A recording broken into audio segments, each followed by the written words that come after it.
Fuerte el aplauso para recibir a Elisa Loncón en la Feria del Libro de Flores. El enorme placer de que esté en Buenos Aires, de poder abrazarla, acompañarla y agradecerle el proceso histórico que se abrió en la región a todo el pueblo chileno y el rol que ella ocupó. Elisa pertenece a la comunidad mapuche del Leuflehuán, ubicada en la comuna de Traiguén. El 4 de julio de 2021 fue electa presidenta en la sesión de instalación de la Convención Constitucional, cargo que ejerció hasta el 5 de enero de 2022. Es doctora en lingüística, profesora de inglés y política. Revista Times la ha destacado entre las 100 personas más influyentes del mundo en el año 2021. Es académica de la Universidad de Santiago. Y tenemos el honor de que pueda conversar con una gran compañera, Marta Dillon, escritora, periodista y militante, lesbiana, feminista, editora del suplemento Las 12 de Página 12, conductora del programa radial Pasamos Todes en FM La Tribu y referente del colectivo Ni Una Menos. Muchas gracias también, Marta, por estar. Damos paso a esta conversación con Elisa Loncón. Bueno, buenas noches. Está cálido el ambiente. Y se necesita calidez después de ese golpe frío, ¿no? Del rechazo del texto constitucional en el que Elisa estuvo trabajando como presidenta durante 6 meses y después como convencional de escaño reservado, que escaños reservados sabrán que son esos lugares que se reservaron para movimientos sociales y para representantes de los pueblos originarios de la región de Chile, de la región trasandina. Mapuche, por supuesto, es el pueblo más grande. Elisa, además de haber sido presidenta de la Convención Constitucional, ese lugar le ocasionó haber recibido violencia política, violencia racial y violencia de género. Y esto no lo digo como para insistir en la victimización, sino porque esas tensiones son las que atraviesan todas las disputas políticas en este tiempo. Y porque buena parte de esa violencia que se ejerció durante el proceso constitucional también fue la misma que desde los medios masivos de comunicación y desde las fuerzas de derecha se aplicaron sobre el texto constitucional. Y que de alguna manera la capacidad mediática, bueno, ahora Elisa nos contará, que tienen, digamos, hizo que se menospreciara no solamente el texto, sino el trabajo de la convención. Elisa ya fue presentada en todos sus cargos. A mí me gustaría presentarla y pedirle que nos hable un poco más de eso.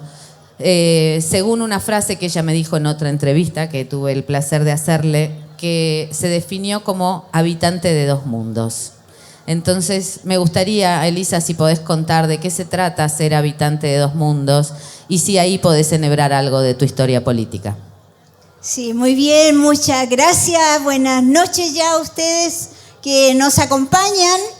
Qué gusto poder estar aquí, sentir también la calidez de ustedes y todo este trabajo tan hermoso por el libro, por la imagen que nos devuelve nuestra condición humana de gente que estamos siempre creando mucho con el lenguaje y con todos los lenguajes. Pues yo vengo de esa condición, vengo de diferentes lenguas, nací en una comunidad donde se habla el mapudungún, fui bilingüe de cuna y después, muy inspirada por el tema de las lenguas, me puse a estudiar inglés. Y estudié inglés para entender cómo se organiza un idioma, porque una de las respuestas que no tuve de niña era cómo se organizaba el mapudungún. Trabajé poco haciendo clases de inglés y después ya me puse a trabajar, a enseñar el mapudungún, porque entendí de que había mucha gente que podía enseñar inglés, muy pocos los que teníamos metodología para enseñar el mapudungún.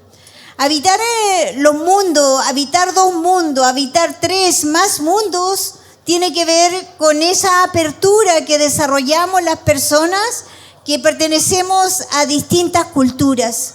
Puede ser de pueblo originario, pueden ser mujeres que comparten diferentes espacios socioculturales que también habitan. Hace poco estuvimos escuchando a la compañera que presentó su libro, y también ella habita distintos mundos.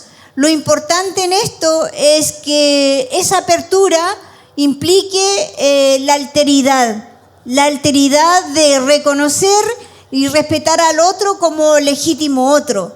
Yo nací así, me ha costado mucho que se respete lo mapuche, pero la lucha del pueblo mapuche ha sido siempre buscar su sitio, su lugar de dignidad y resistir como pueblo, porque nosotros seguimos siendo mapuche no por voluntad de las políticas de Estado, sino por la voluntad de nosotros mismos.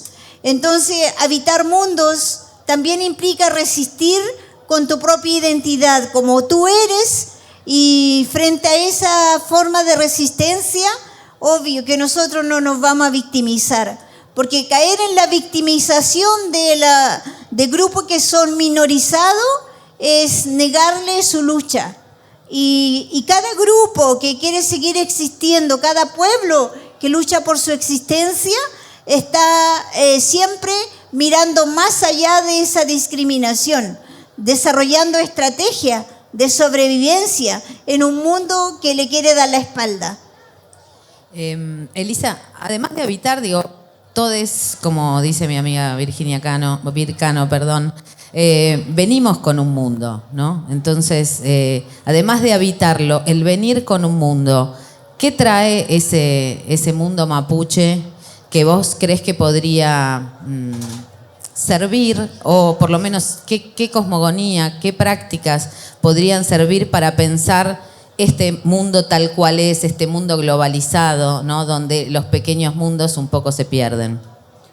Bueno, en este contexto hay que remitirse a la lucha, a la historia, una historia que fue muy dura para América hace 500 años, más de 500 años, donde buscaron exterminar a nuestros pueblos, pero además eso implicó la instalación del colonialismo, el eurocentrismo, la valoración de Europa por sobre nuestras culturas, y además llevar a los pueblos a verlo como bárbaro, pueblos sin alma, que no tenían nada que aportar, pero fue el discurso mentiroso que se desarrolló para que los colonos que llegaran se hicieran cargo de nuestra riqueza, de nuestras tierras, del oro en otros lugares, y de esa manera se instaló un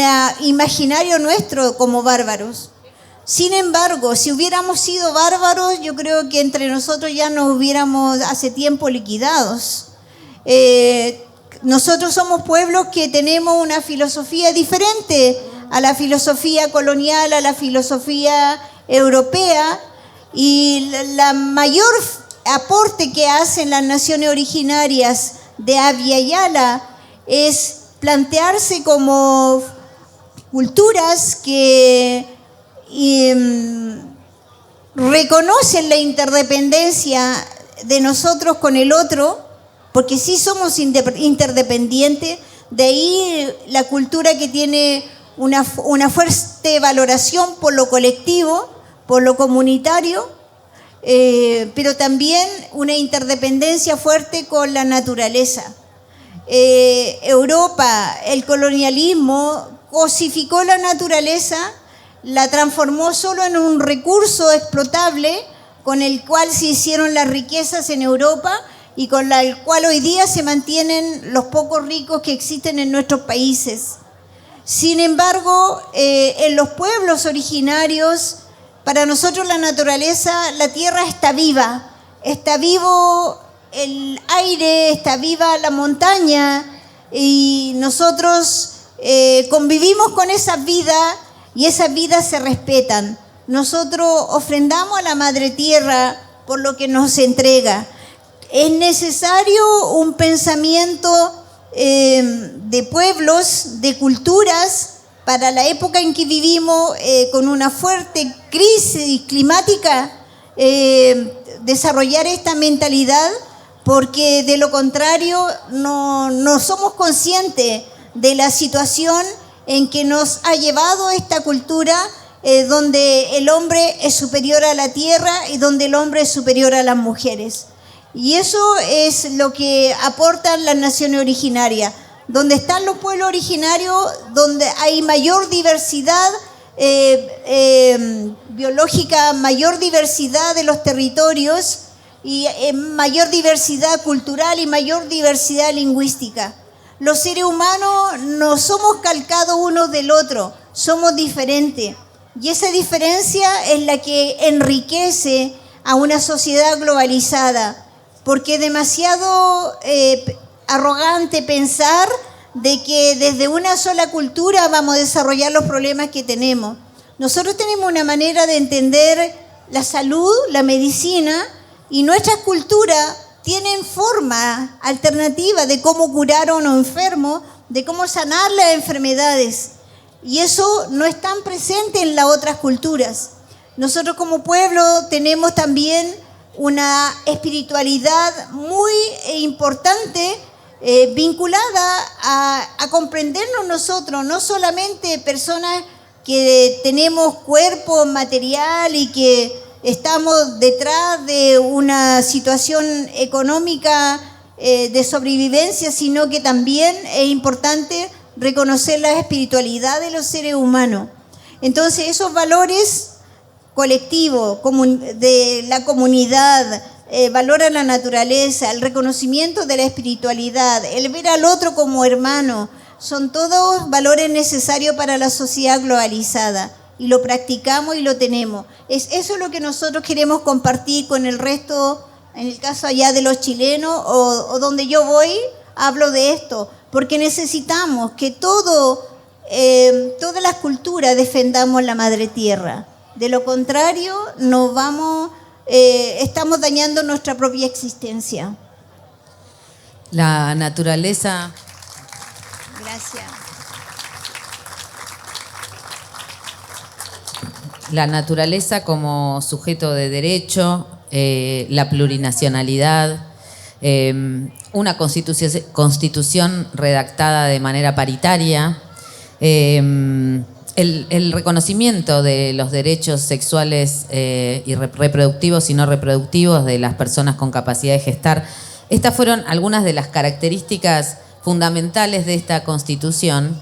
Y son las mismas características por las que fue atacada en las campañas para promover el rechazo, ¿no? ¿Cómo evalúas esto? Y por otro lado, quedan del lado de las personas ilustradas, ¿no? que estuvieron en el gobierno antes y que generaron de alguna manera la revuelta social en 2019. De ese lado quedan las palabras como la disciplina fiscal que estaba en riesgo, la gobernabilidad en riesgo, como que el sistema de justicia, ¿no? Las grandes palabras o las palabras que parecen del mundo, de ese mundo androcéntrico y colonial, quedan del lado de la derecha, ¿no? ¿Cómo evaluás esto? Y bueno, contanos un poco cómo evaluás también el rechazo. Bueno, doloroso para quienes hemos trabajado toda la vida en los movimientos sociales, pensando de que algún día vamos a conquistar nuestros derechos. Nosotros siempre afirmamos, yo lo escuché de mi antepasado, de que la opresión a los pueblos no es a perpetuidad. Y la historia nos ha enseñado eso, que los pueblos se liberan, que las mujeres se liberan. Y nosotros estamos buscando ese espacio, ese momento. Y creímos, cuando yo fui electa presidenta, eso no fue menor, eso fue significativo para nosotros, pero para todos los pueblos indígenas.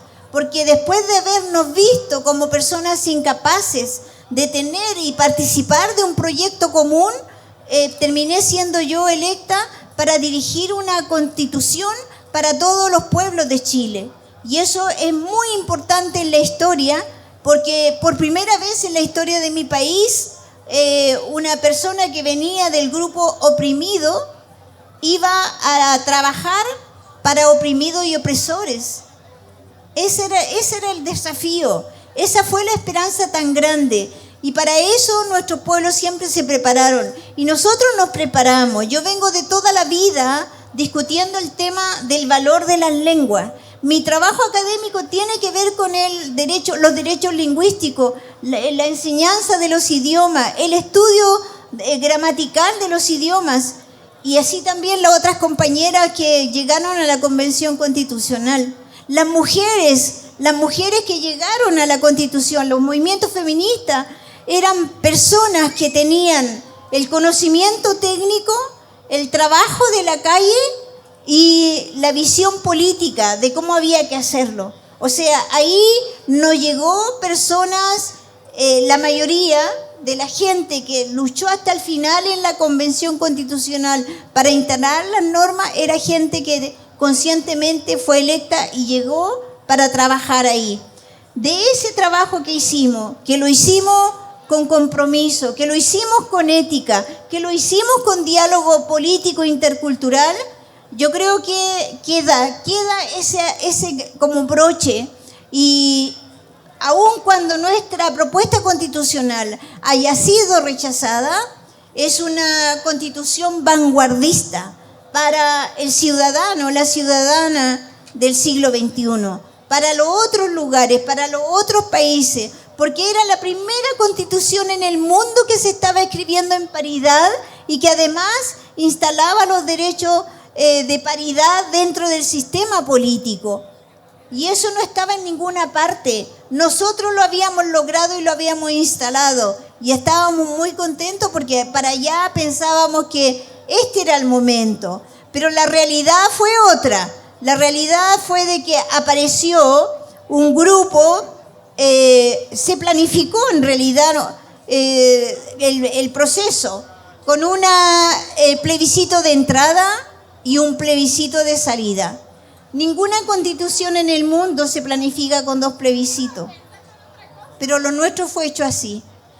Y la gente, con el plebiscito de salida, fue obligada a votar.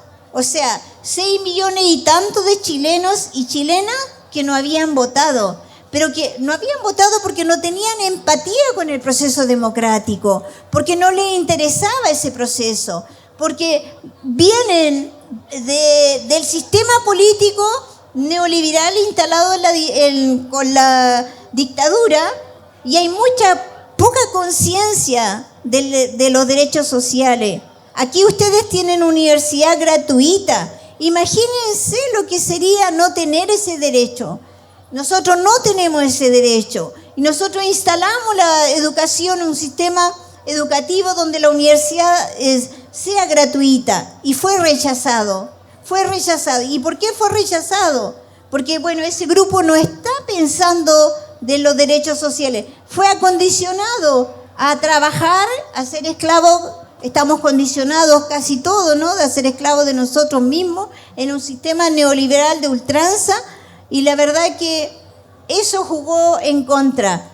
Ese plebiscito de salida nos puso en igualdad de condiciones frente a la cuestión de la democracia. Ahora, por otro lado, el rechazo fue instalado desde el día 1 en la Convención Constitucional. ¿Por qué? Porque la gente de la derecha, después de haber rechazado la posibilidad de cambiar la Constitución en el plebiscito de entrada, se postularon para convencionales constituyentes y fueron electos, 27 de ellos. Y de esos 27 no todos dialogaban.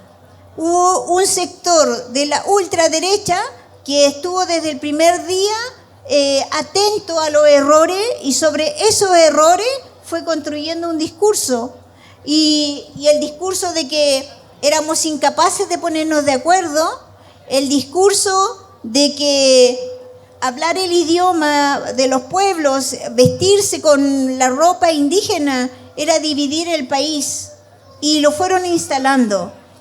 Y finalmente dijeron que la plurinacionalidad dividía el país. La plurinacionalidad no divide el país. La plurinacionalidad es un principio que nosotros instalamos para que los pueblos puedan dialogar de igual a igual con los partidos políticos, de igual a igual con el Estado, y para que sea incluido los pueblos originarios en las decisiones democráticas del país. No tenía otro sentido, pero ellos lo instalaron como una política antichilena. Es como si aquí estuvieran redactando una constitución y se instala por todos los medios de que esa propuesta es anti-argentino. Es obvio que el nacionalismo de que todos tenemos va a salir de defensa, porque así nos formaron. Entonces, de esa manera, desinformando, instalaron que la plurinacionalidad era irse contra el chileno. Y los chilenos terminaron odiándonos. Entonces, digo esto porque hay muchos discursos de odio circulando.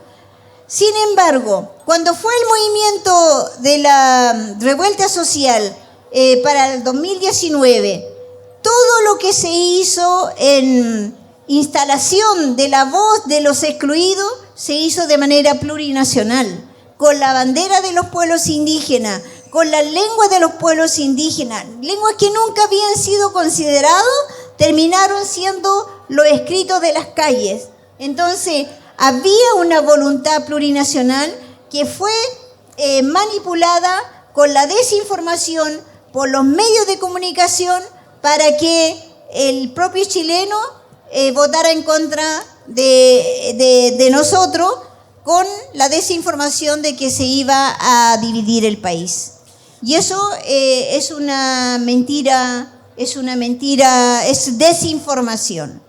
Y los medios, allá nosotros no tenemos televisión pública, no tenemos emisora de radio pública, y quienes tienen mayores recursos son los que controlan el poder económico.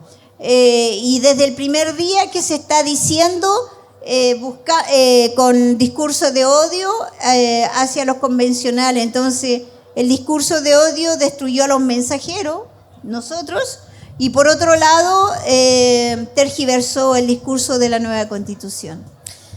Una pregunta incómoda en relación a esto sería, porque en las zonas donde hay mayor población mapuche se votó en contra también, sobre todo de esta línea de la plurinacionalidad o la incorporación de la plurinacionalidad. ¿Cómo se puede explicar eso? ¿Es falta de información? ¿Es no querer entrar? ¿Cómo lo evaluás vos? Bueno, donde hay sequía, también se votó en contra de la nueva Constitución. Lo votaron los campesinos chilenos. Uh-huh. Los presos de la cárcel, que también se abrió espacio para que ejercieran el derecho a voto, también votaron en contra de sus normas. O sea, no solo la plurinacionalidad fue rechazada, aquí fue rechazado la paridad, los derechos sociales, la plurinacionalidad, los derechos de agua, todo fue rechazado. Entonces, ¿por qué el rechazo fue abrumante? Hay una campaña, hay dos cosas, hay que ser autocríticos también. Nosotros tuvimos casos deplorables dentro de los convencionales, y un caso es un convencional que mintió diciendo que tenía cáncer cuando no tenía, y había sido electo porque manifestó tener esa enfermedad. Y la gente finalmente, nosotros inmediatamente, yo era presidenta, los desvinculamos y finalmente él terminó con una reforma que se hizo, que lo hizo el Parlamento, salió de ser convencional. Ese fue un error que fue usado para la campaña. Otro error que fue usado para la campaña, el primer día, cuando se hizo el proceso de inauguración de la nueva Constitución, cuando yo fui electa presidenta, hubo convencionales que no había protesta afuera, estaba la policía reprimiendo, y venía un momento solemne donde había que cantar la canción nacional, y algunas convencionales se opusieron. Entonces eso se usó para decir aquí hay una mentalidad antichilena. Entonces, ¿cuál es el análisis que hacemos nosotros? Errores de forma de la convención fueron utilizados para hacer la campaña del rechazo, que fue una campaña muy inteligente, que jugó con la emoción de los chilenos y que por otro lado, con la promesa de que ellos van a hacer algo mejor. Por otro lado, la cobertura de los medios. la televisión hizo show respecto a un debate político, no de contenido, sino de desinformación. Entonces, llevaban al convencional apruebo con el convencional de rechazo, y el convencional de apruebo, por más que colocaba el contenido, siempre fue confrontado con la desinformación. Entonces, los periodistas saben la diferencia en que es tener la información y tener un contenido. Es distinto abordar un contenido a informar, y sobre todo mal informar. Entonces, hubo mucho que sumó a la campaña del rechazo, la buena campaña, proyecto informativo que tuvo el rechazo. Nosotros no tuvimos una propuesta informativa como convención constitucional, porque nosotros estuvimos trabajando ahí intensamente. ¿Quiénes debieron haberlo hecho? Los partidos, los movimientos, y ellos se confiaron. Los partidos cayeron también en su crisis. El Partido Socialista dividido, diciendo que algunos que votaban apruebo y otros rechazo. La Democracia Cristiana dividida, algunos votando apruebo y otros rechazo. O sea, los partidos no dieron el ancho también para favorecer este proceso, porque también ellos vieron afectados sus privilegios, porque son la clase política. La clase política que se ha alimentado de post-dictadura por la falta de democracia que Chile tiene. Entonces, hubo intereses instalados de la clase política que también la nueva Constitución colocaba el punto de que esos derechos fueran compartidos, y ellos no lo permitieron. Había una norma contra la corrupción, por ejemplo.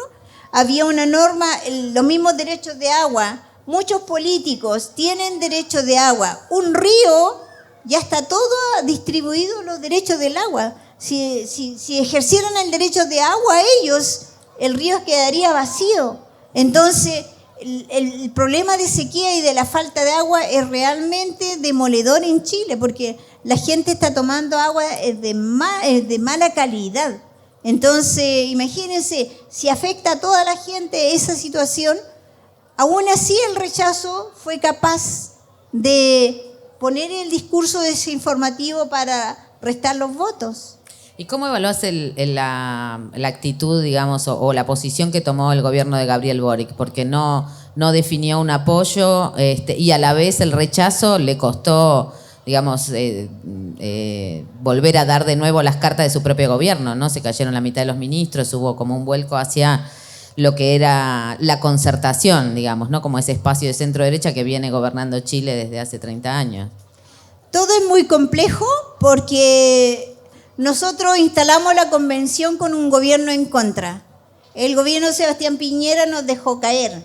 Y ellos esperaron en todo el momento que la convención no terminara su trabajo. Por eso también dieron tan poco tiempo. Y nosotros cumplimos, hicimos y logramos la nueva constitución.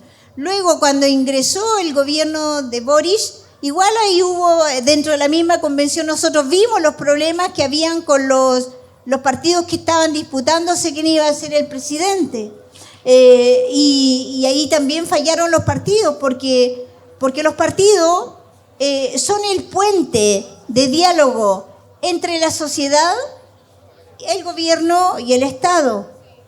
Ese puente de diálogo falló, porque en un primer momento ese puente le interesó quién iba a ser el presidente y se quedaron en esa disputa. Yo lo digo por el sector, ya saben, había un candidato del Partido Comunista y el candidato del Frente Amplio. Entonces, ellos desatendieron como conglomerado político el trabajo territorial que la Convención Constitucional necesitaba. Y ahí hay otro error que cometieron los mismos partidos. Ahora, cuando ingresa el presidente Gabriel Boric, nosotros nos sentimos fortalecidos porque era un presidente que estaba a favor de este cambio constitucional. Además, viene de los movimientos sociales y movimiento estudiantil. Y estuvimos muy contentos, pero el gobierno no tiene la mayoría parlamentaria.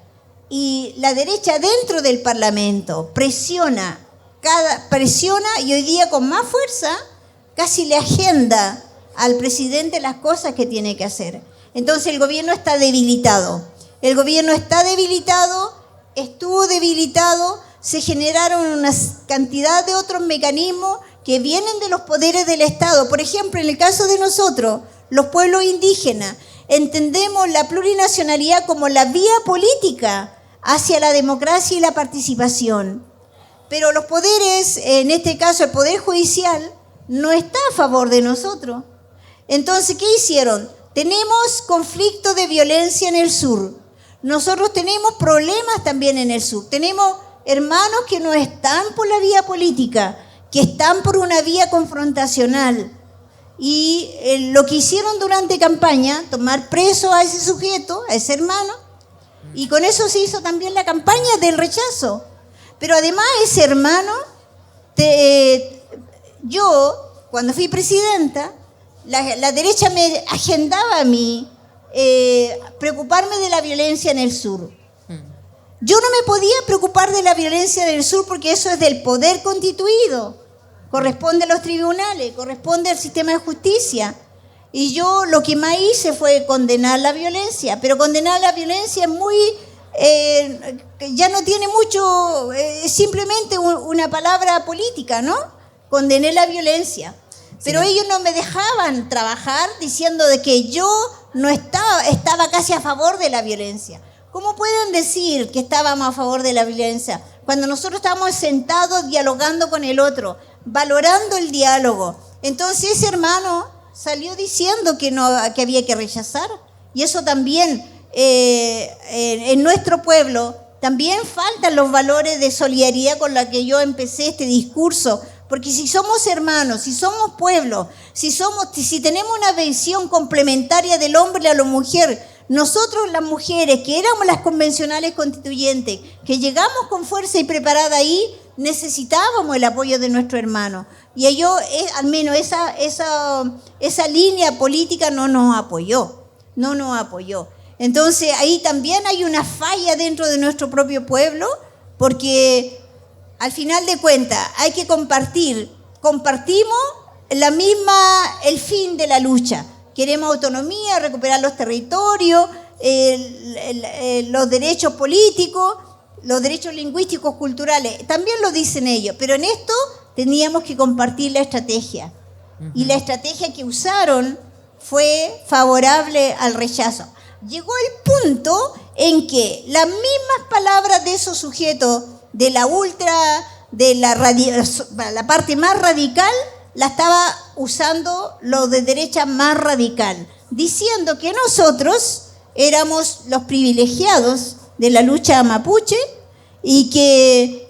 pero ¿quién intentó eso para desacreditarnos? Fue lo que están en la lucha más radical. Dijeron que nosotros éramos privilegiados. Luego lo toma la derecha diciendo lo mismo. O sea, en el fondo ellos están dialogando. Y yo no sé. Eso es bastante duro para el proceso democrático y la participación democrática de los pueblos indígenas. Porque nosotros tenemos trayectoria de diálogo democrático. Tenemos trayectoria de ejercer... cierta diplomacia para establecer acuerdos. Firmamos muchos tratados en la historia con los españoles y con los chilenos, con el Estado. Entonces, eso es parte de nuestra forma de ser mapuche. ¿Qué está pasando ahora? Que también se está debilitando con el colonialismo. Entonces, igual, esa resistencia pasa porque nosotros tengamos que tener también una estructuras orgánicas que no tenemos en este momento. De todos modos, digo, te pedían a vos que condenes la violencia en los territorios mapuche, pero no hubo solidaridad para condenar la violencia que vos sufriste en tu cuerpo como presidenta de la Convención Constituyente. Digo, parece como que no se puede leer la violencia estructural que ejerce el Estado y que ejerce la derecha, ¿no? Que es la misma violencia, en el fondo es la misma violencia, porque no pueden O sea, yo fui amenazada y hasta el día de hoy hay un discurso de odio contra mí muy fuerte. Y eso es violencia. Entonces, quienes reproducen la violencia de ambos bandos es como que hubiera, no sé, no tienen esta reflexión de que ambos son casos de violencia que las mujeres no tenemos por qué sufrir, porque tenemos los mismos derechos de caminar libremente y de opinar políticamente y vestirnos como queramos y usar la lengua que queramos. Entonces, eso es lo que hoy día está en cuestión. Hay algo en lo que relatás y en lo que pasó en Chile en relación al rechazo que excede las fronteras del territorio chileno y que afecta a toda América Latina, tanto en la solidaridad que sentimos frente a cómo la salida del proceso destituyente de la revuelta de 2019 termina en este proceso esperanzador y el rechazo es como, bueno, eso, ¿no? Como un viento frío.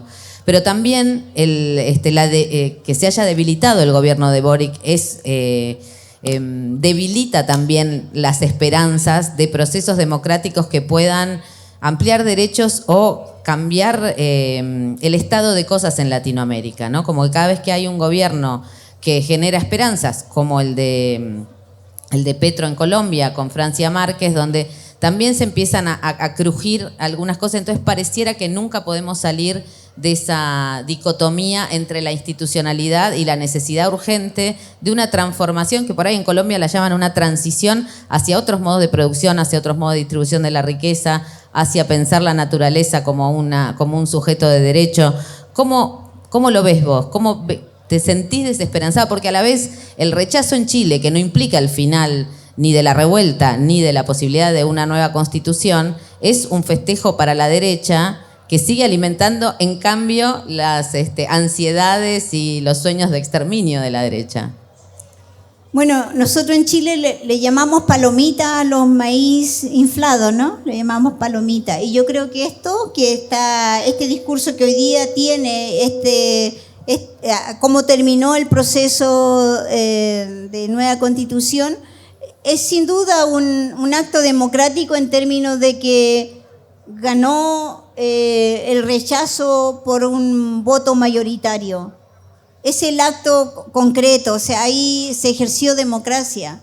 Y esa es una lectura. Pero la otra lectura, que yo les decía, que aquí no hay un triunfo de la derecha, porque las razones por las cuales se rechazó no son por las que abraza la derecha. Algunos lo hicieron, otros no. Entonces hay que leer eso. Y por otro lado, los que votamos apruebo, lo hicimos por conciencia de proceso democrático político, por discusión, por debate. Entonces, eso se desvanece. Cuando no hay convicción, se desvanece el proceso, ¿no?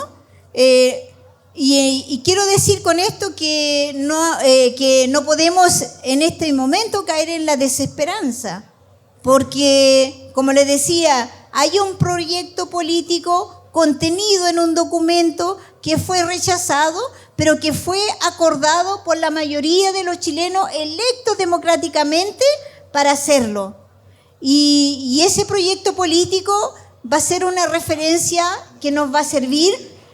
Hubo una experiencia también convencional constituyente de ¿quién sabe hacer una constitución? Nosotros nunca nos habíamos enfrentado, pero ya supimos cómo se hace, cómo se trabaja. Entonces, desde esa mirada, creo que hay avance porque se identificaron los principios, los derechos, las normas, los tratados internacionales que sostienen nuestros derechos. Y eso es ganancia ya. ¿Qué nos falta? Llegar al porcentaje de chilenos que tiene apatía frente al proceso. ¿Será más largo? Lo va a ser, pero como seres humanos nosotros estamos diseñados para cambios, para hacer cambios, para enfrentar cambios, para crear cultura, porque se necesita una cultura democrática, se necesita una cultura del libro, como yo estoy viendo acá. Nosotros allá los libros no están exentos de IVA, o sea, cuesta montones comprarse un libro allá en Chile. Entonces, pero son las cosas que te dan contenido a la conciencia social, política, cultural. Entonces, creo que necesitamos más chilenos comprometidos con el proceso de cambio, porque la Constitución del 80 ya cayó en el plebiscito de entrada. Disculpen, aprovecho un segundo que tenemos una urgencia con un auto IPC 767 Volkswagen Gol, IPC 767 Volkswagen Gol, estacionado sobre Morón. Necesitamos que lo mueva. Repito, IPC 767 Volkswagen Gol, es importante que muevan el auto. Perdón, Elisa, y perdón, Marta, ya hacemos el cierre de esta conversación. Sí, si estamos como en el cierre, yo te pregunté la otra vez que en una entrevista si esto no era un golpe particular o si los pueblos originarios y la nación mapuche en particular no era la principal derrotada, digamos, o la principal dañada, no derrotada, no es la palabra que quería usar, la principal dañada con este rechazo. Y vos me contestaste, no hemos ganado porque nunca tuvimos nada. No, pero también me dijiste que sí se han conseguido cosas, ¿no? Hay cosas en discusión. ¿Vos crees que sigue abierto ese proceso de politización tan acelerado que hubo dentro del pueblo chileno y también dentro de los pueblos originarios, de politización que tomó la calle durante muchos meses y que de alguna manera produjo esto? ¿Esa agitación sigue viva? Claro que sí, sigue viva y sigue latente. Yo recuerdo cuando tenía 10 años, cuando fue el golpe militar. Con 10 años era una niña y tenía amplia conciencia de quién era Allende y cómo era el gobierno. Estábamos más informados y nosotros teníamos una conciencia política que teníamos, porque nuestros padres nos transmitieron esa necesidad de defender los derechos. Cuando yo fui electa presidenta de la Convención Constitucional, recibí a muchos niños así, niños que llegaron. Recuerdo una niña que llegó a mi casa con un letrero que decía Elisa Presidenta y decía, ¿por qué yo no sé la lengua de la presidenta? O sea, claro que hicimos avance, porque salimos en voz pública hablando en nuestra lengua. Y Chile supo que existen otras lenguas. Y esos niños quedaron esperanzados de que algún día pueden aprender otras lenguas. Porque tener otras lenguas es importante para la condición humana que nosotros somos. Si no somos monolíticos, no somos monocultural, cada vez estamos más conectados. Necesitamos esa flexibilidad mental para poder entender al otro. Entonces, yo digo, avanzamos, las mujeres indígenas también avanzamos, nosotros llegamos con una autoridad tradicional, la Machi Francisca. Las autoridades tradicionales son espirituales, pero ella hizo un sacrificio enorme para tomar un rol político y nos acompañó. Y nosotros, que venimos de comunidades y organizaciones que también fueron colonizadas, o sea, años 90 los hombres hablaban por nosotras también. Y nosotros, eran nuestros hermanos.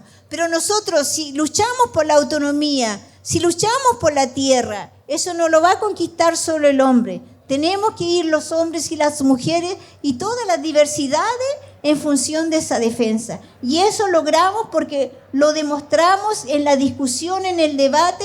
Chile nos vio y el mundo nos vio. Ahí se plantó una semilla y ya vendrán otras primaveras que permitan hacer florecer y nuevos frutos que cosechar.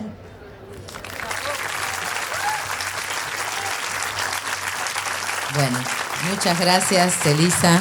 No sé si quieres agregar algo más. Me parece que ese mensaje de esperanza es lo mejor para despedirse. Fuerte el aplauso para Elisa Loncón. Marichihueu. Agradecer su presencia en Buenos Aires. Gracias, Marta Dillon, por ser parte de esta feria, por alojar esta conversación.